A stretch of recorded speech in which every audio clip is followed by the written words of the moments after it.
Buongiorno e ben ritrovati con una nuova edizione del TG Flash di New Sicilia. In apertura blitz contro la famiglia mafiosa di Camporeale nel Palermitano. Scattano 6 arresti, coinvolto anche un dipendente comunale. Il boss a capo del sodalizio, pur essendo in carcere, sarebbe riuscito a mantenere il controllo del gruppo e anche degli affari illeciti, dalla compravendita a prezzi imposti di bovini e ovini destinati al macello, sino alla gestione dei fondi agricoli con annessa autorizzazione o divieto di utilizzo di terreni per il pascolo. Prendetevela con me, ma nessuno si permetta di agire anche solo lamentandosi con chi ha il solo torto di consentire il rispetto di elementari regole di convivenza civile.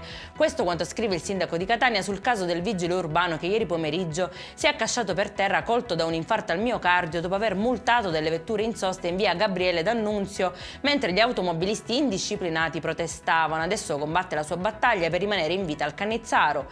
Sempre a Catania la polizia ha salvato una cavalla dal macello, denunciando un 67enne. L'animale, tenuto in un box fatiscente adibito a stalla, senza luce e senza acqua, sarà ora affidato alle cure di un'associazione che lo impiegherà in attività ludico-ricreative con bambini e ragazzi.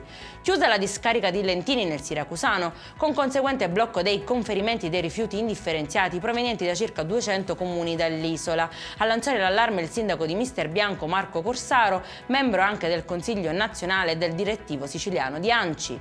E in chiusura confiscati beni per 45.000 euro a un'imprenditrice agricola del Nisseno. Il provvedimento ha chiuso il cerchio sulle attività illecite che erano emerse a seguito di un'indagine finalizzata al contrasto delle frodi comunitarie del comparto agricolo. Per questa edizione è tutto, prossimo appuntamento alle 19:30. Buona giornata.